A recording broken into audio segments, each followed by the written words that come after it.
Tôi và bạn thân đã mua 2 căn hộ chung cư bên cạnh nhau, nhưng chúng tôi không định làm hàng xóm của nhau, mà là thông 2 căn để ở cùng nhau. Bởi vì chúng tôi muốn tiết kiệm chi phí sửa nhà nhất có thể. Thế là từ bước cạo lót sơn tường cũ, chúng tôi đã chuẩn bị tự tay làm lại. Cần phải có dao cạo tường nè, chúng ta phải đi mua dao cạo đã. Thì dao cạo đã mua về, nhưng chúng tôi lại gặp một vấn đề nan giải. Tôi cảm thấy tôi cạo không có ra gì cả. Thế là chúng tôi đành phải dừng lại, lên mạng tìm cách. Tưới nước, chúng ta chưa tưới nước. Ban đầu chúng tôi định tưới nước lên tường, để lớp sơn tường mềm giá hết mức có thể. Nhưng không ngờ rằng, chúng tôi vẫn không thể cạo được. Bởi vì nhiệt độ trong phòng quá thấp. Nước thực sự rất khó thấm vào tường. Không còn cách nào, chúng tôi đành phải ra siêu thị mua ấm đun nước. Từng ấm đun nước sôi để dùng. Tuy cứ mãi loay hoay như vậy, đã phần nào tiêu tốn khá nhiều kiên nhẫn của chúng tôi. Nhưng may mà, cuối cùng lớp sơn tường cũng đã được cạo xuống. Thế là chúng tôi cứ tiếp tục phun tưới nước lên tường, đun nước, rồi lại tiếp tục cạo.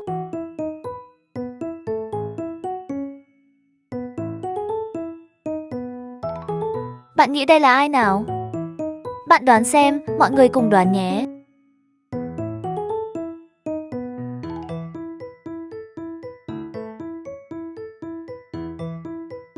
Tuy việc dọn lớp sơn tường cũ này, đối với 2 cô gái mà nói, có vẻ như là một thử thách không nhỏ, nhưng khi thực sự bắt tay vào cạo mới thấy, chỉ cần cố gắng, thì không có gì là không thể hoàn thành.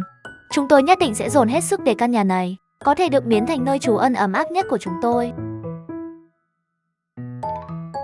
Trời ơi, cạo sơn tường mà tôi dính đầy người toàn là sơn.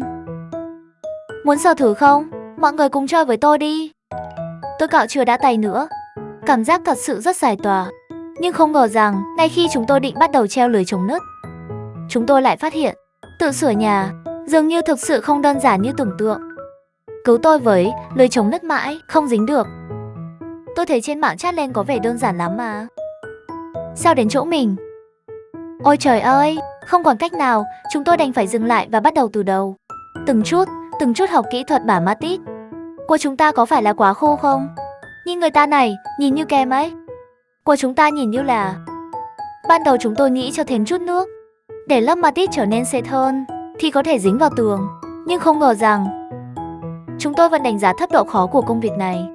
Bởi vì lớp sơn tường cũ, nhiều chỗ đã bị xốp hóa, bong tróc, dù có quét bao nhiêu lớp Matic thì vẫn chỉ cần chạm nhẹ là rơi. Thế là chúng tôi lại phải dừng lại, tiếp tục tìm cách giải quyết. Chúng ta hình như cũng đã bỏ qua một bước rất quan trọng, là chưa quét kèo tăng độ bám dính. Trong tình huống gấp, chúng tôi lại ra chợ vật liệu xây dựng, định mua một thùng keo tăng độ bám dính về thử. Lần này, cuối cùng cũng có thể đảm bảo lớp Matic trên tường không bị rơi nữa. Nhưng sự kiên nhẫn của chúng tôi thực sự sắp bị tiêu hao hết mất. Vậy là chúng tôi cứ vừa quét keo, vừa cố gắng để bản thân trở thành một thợ quét vôi đủ chuẩn.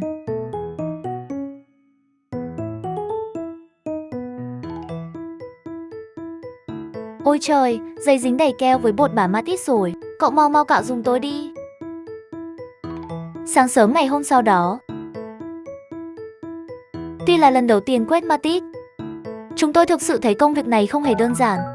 Nhưng sau cả một ngày rèn luyện, chúng tôi cũng thực sự ngày càng thành thạo hơn.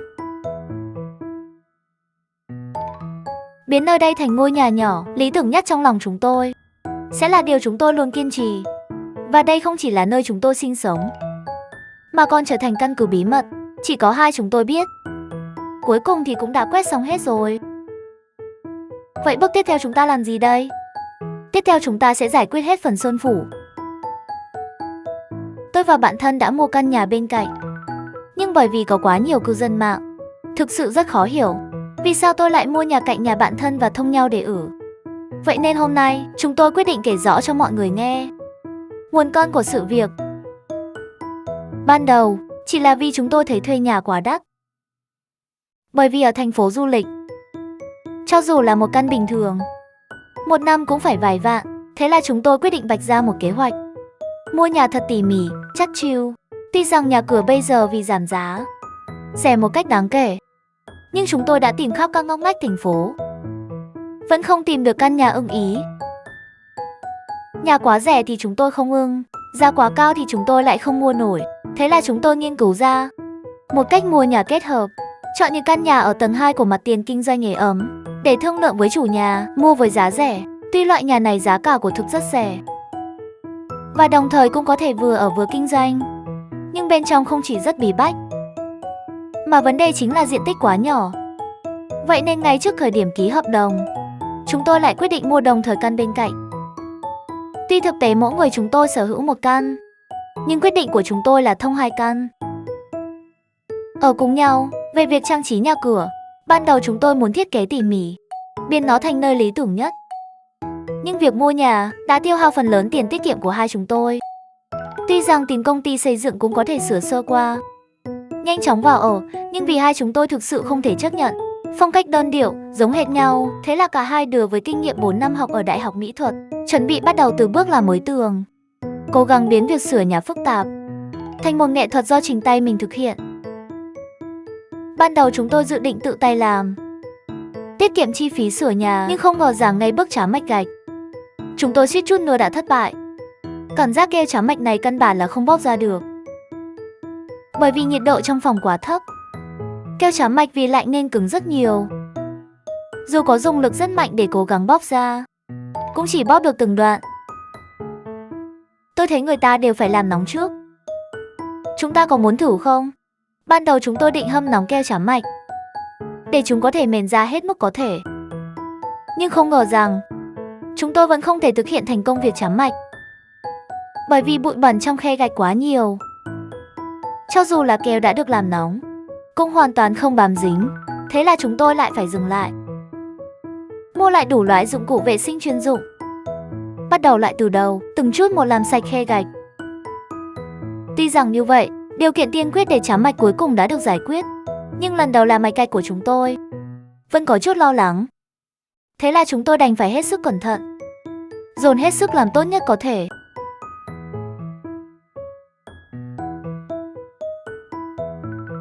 Ban đầu chúng tôi nghĩ rằng việc trám mạch này thực sự không hề đơn giản. Nhưng ngay sau khi bắt đầu rồi chúng tôi mới nhận ra mọi chuyện thực ra cũng chẳng khó như cách chúng ta suy nghĩ. Bởi vậy các bạn, nếu các bạn thực sự muốn làm gì đó đơn cử như cải tạo nhà chẳng hạn, vậy thì cứ mạnh dạn mà làm thôi. Đừng bao giờ chỉ nghĩ, bởi không thực hiện thì chắc chắn rằng điều đó sẽ chẳng bao giờ hiện thực. Còn khi đã có bắt đầu rồi thì chúng ta sẽ luôn có lại một cái gì đó. Bất kể điều đó là kết quả tốt hay thất bại, thì cũng là do chúng ta đã nỗ lực hết sức mình và từ đó rút ra bài học kinh nghiệm cho bản thân. Tôi phát hiện ra là làm cái này rất giải tỏa áp lực đó. Mấy tình yêu nhìn nè, trông như thanh sô-cô-la vậy đó. Vốn dĩ tôi còn cho rằng làm cái này đã rất là giải tỏa áp lực rồi, cơ mà cho tới lúc nó thực sự hoàn thành rồi, tôi còn phát hiện một trò giải trí hơn nhiều nữa kìa. Chính là loại bỏ phần keo thừa của khe gạch. Tôi đảm bảo là mấy ní cứ chăm chỉ lao động chân tay là giải tỏa căng thẳng tuyệt đối luôn đó. Cứ nhìn tụi tôi đi là biết liền à.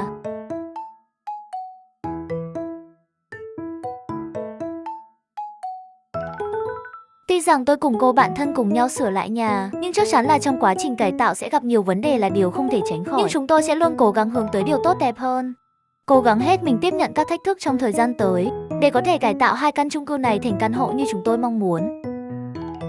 Hãy chờ xem phần tiếp theo nha. Các bạn đừng quên bấm follow Easy House, thích video và bật chuông đăng ký để nhận thông báo khi video mới lên nhé.